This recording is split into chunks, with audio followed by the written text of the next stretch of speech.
Okay? Yeah. I want to start by expressing my sympathy and my thoughts, and the sympathy and thoughts of the Australian people and the Australian government to the people of Japan following the passing of former Prime Minister Abe. Mr Abe has been the closest of friends to Australia. We condemn this shocking act of violence. His death is tragic. It is devastating news for Japan and its people, for Australia and for the international community. As the Prime Minister said in his statement earlier this evening, it was Shinzo Abe's vision that saw our bilateral relationship elevated to a special strategic partnership in 2014. And he was absolutely a giant on the world stage. He was a leader in the region. He was a leader in the G7, the G20 and at the United Nations. And in many ways, the Quad and certainly the CPTPP are the result of his diplomatic activism. He was also the longest serving Prime Minister in Japanese history. His legacy was one of global impact and a profoundly positive one for Australia and its people. He will be greatly missed. As you know, I have been at the G20 today, and before I turn to one of the bilaterals with the EU representative and many others. So I am grateful for the privilege and honour of representing Australia at this forum. This government will continue to be forward-leaning in our activism internationally. We recognise as a middle power and at a time where there are great challenges in this world, Australia's security and national interests lies in our engagement with our region and with the world in multilateral forum and in our support for a system of that reflects international law and international norms as a basis on which disputes can be settled. As you are also aware, tonight I met with Chinese Foreign Minister Wang Yi. I welcome our discussion on issues of concern between our two countries, as well as our discussion on the prosperity, security and stability of the region. We spoke frankly and we listened carefully to each other's priorities and concerns. As you would expect, I raised a number of issues in relation to bilateral, regional and consular issues. Australia and China have gained much through the strength of our economic and people-to-people ties. We do have our differences. But as I said this morning, and as I have previously said, we believe it is in the interests of both countries for the relationship to be stabilised, and this Australian government will always seek to resolve issues calmly and consistently under the comprehensive strategic partnership and in accordance with Australia's national interests. I'm happy to take questions.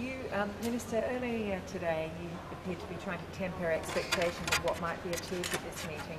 Has it exceeded your expectations? What can you tell us about where we're at now? Look, what I can say to you is that this is the first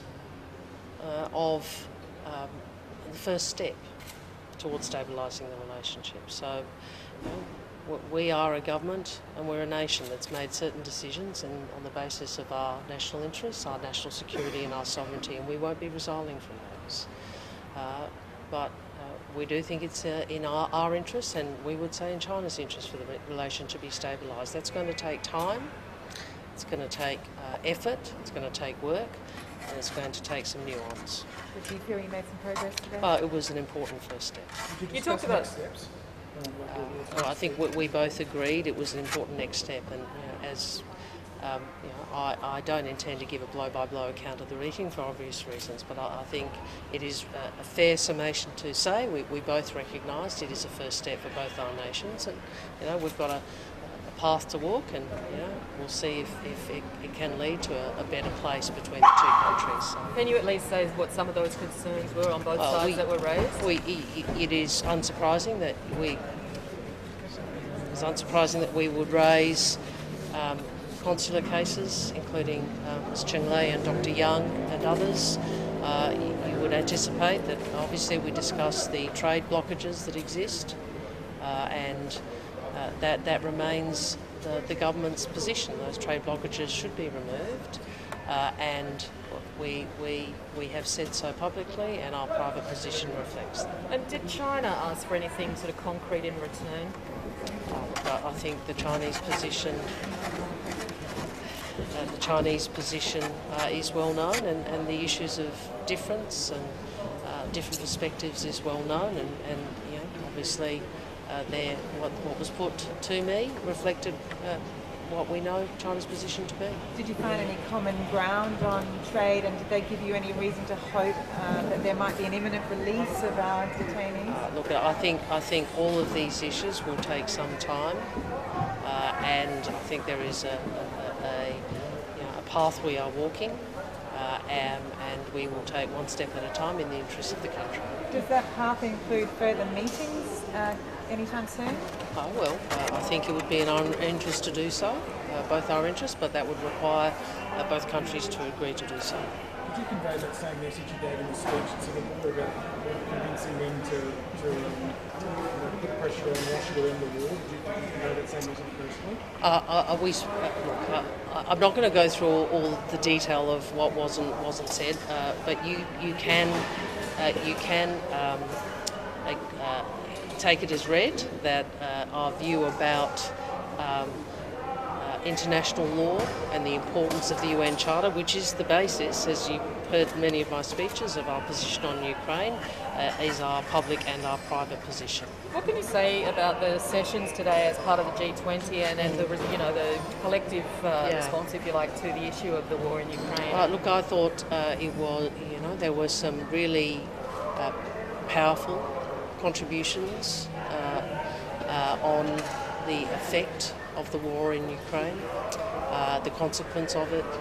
I was really moved by some of the contributions. I think the German Foreign Minister and the Canadian Foreign Minister in particular made profoundly moving contributions. And in the second session, the Foreign Minister of Ukraine, who spoke to us about the number of children who have been lost in this war, brought a poignant fact to the attention of the G20 that there was, obviously Russia has a different position, and Russia's position is untenable. It is untenable. Mr. Lavrov said today that Australia should do its homework in terms of the background to the war in Ukraine. I don't think any Australian takes lectures from Mr. Lavrov about the war in Ukraine. I think we all know that is a consequence of Russia's aggression, Russia's abrogation of international law, and it is really important, and this is a point I made, that we do not normalise or minimise what is occurring in Ukraine. Thank you very much for your time. Thanks. Have a good trip back. Thank you.